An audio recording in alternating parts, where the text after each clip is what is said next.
This is James. I am going to show you how to do the inventory with the fee that you're talking about. First off, we need to set up the fee. So go up to the Manage menu. Also, make sure you don't have a transaction running. If you do, void it. Then go to Manage, Inventory, and then Modifiers. And we're going to add a new group. So just click the Add button. Make sure the group says None, and type in the word Fee or Fees for description. We're also going to make sure that Allow Only One Selection is chosen, and then Require a Selection, and then Ask for Modifier when sold. Those should be checked. Click Save, and then make sure that the new Fees group is highlighted, and then click Add. Now we're going to type in the name of our fee. Okay, and then however much you want to charge for this fee, go ahead and enter that under the price, and then hit Save. So it should look something like this, where you have fees and then the actual fee underneath it. If you have more fees, you can put those in there too. The only caveat with that is if you are going to have a battery fee and then maybe another fee in there that where it's possible that both might be chosen, you want to make sure that under the fees group itself you allow multiple selections. But in this particular case, I would just leave it as the one. You could have a different group for other fees too. You can do as many groups as you want. And let me make sure these aren't shown. Okay. All right, so that should be good.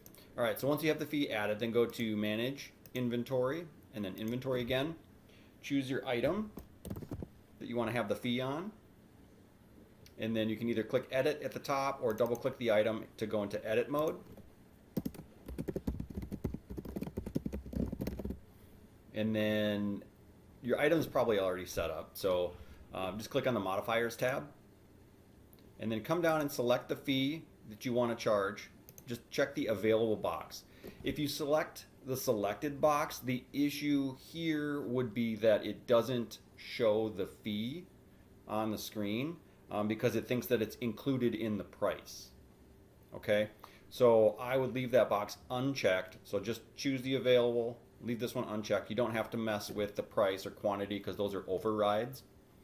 So just click Save, and then close out of inventory and sell the item. You should see that it's going to add the item to the list and then ask you for the modifier. Now, if you don't choose a modifier, or if you hit cancel or whatever, it's not going to add the item to the list. So it is required that is added. So choose the item, hit OK, and then you'll see that it throws it in there with the adjusted price. I'm going to do a check real quick because I'm curious. I was using a different database, so forgive me here. I am going to just verify that what I told you about the selection box is true here. So that, and then modifiers, selected, save, exit. Already selected, hit OK. Yeah, see, it doesn't show the price on there, and it doesn't include it because it thinks it's already included. So that's what that would look like in that particular case. So you want to make sure that you leave that selected box unchecked.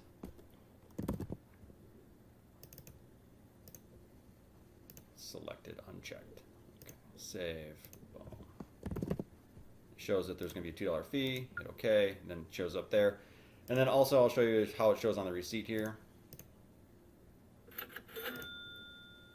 And you can hit history and then receipt, or you can do Control R and it will bring up the last receipt. And it shows there's the item, there's the batteries included for $2 extra for total $11.99. So it doesn't show, if you need to have it show the original price and then the added price, doesn't do that in this particular scenario. It will just show that, yep, we added for $2 more and then the total price. If you wanted to have it show the price of the item, you could throw that in the description of the item where it's $9.99 or whatever, and then plus 2 for that with a total.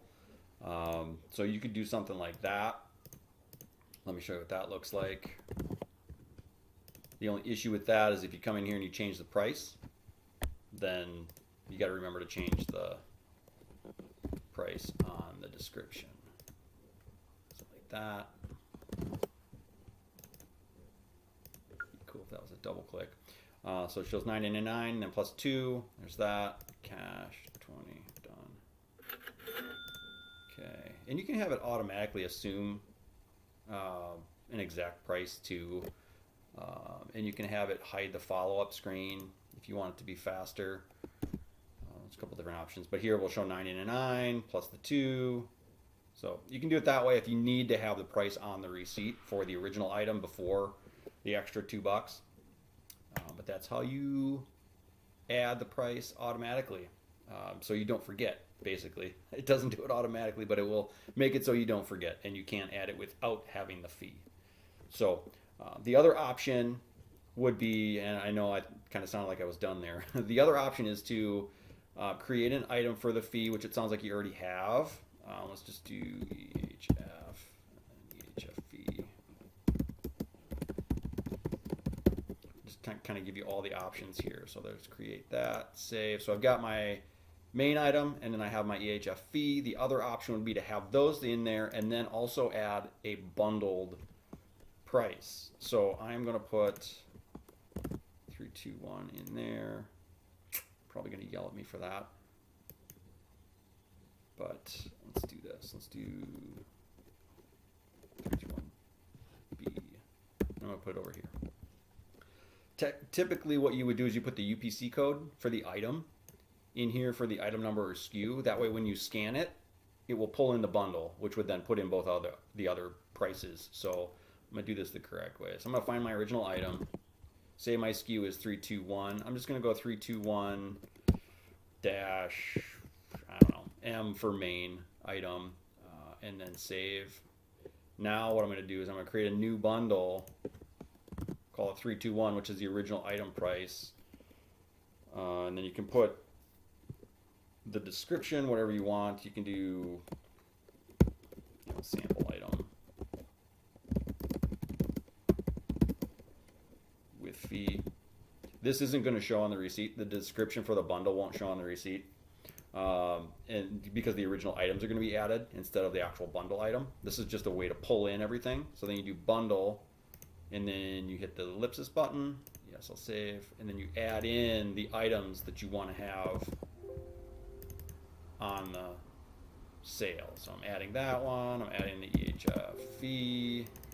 So these are the 2 items I'm adding to the receipt for the bundle. So I hit save, and then save the bundle. But you'd have to do that for every item. So you'd have to create a bundle for every item, which is why I think the modifier idea is the best. And then when you add it, it'll pull in the fee because I forgot to remove it. I'm going to say, yeah, I have to because it's that. So you can see here how it adds the item. I'm going to clean this up. I know there's a lot of information in here right now, so I apologize. Let's see. Original item. Remove that. Now this would just be for the bundle setup. So you can see what it looks like. Okay, so 321. And then you would see it would add the original item, then it would add the fee automatically. It's more setup in the beginning because you have to have both the item and the fee, and then you also have to create the bundle for the item with the fee. So it's more setup than doing the modifiers. Modifiers, you add your item, you check the box, you save. The caveat there is you have to select the fee every time you sell the item. So if you want it to automatically be added to the list, the bundle's the way to go. But if you don't mind just making the selection so it's less setup, do it that way. And then let's check out, save, and I'll show you what that looks like on the receipt. And you can see you've got the item, you've got the fee, so it shows up separately on the receipt. If you have any other questions, let me know, and we'll talk to you soon. Thanks.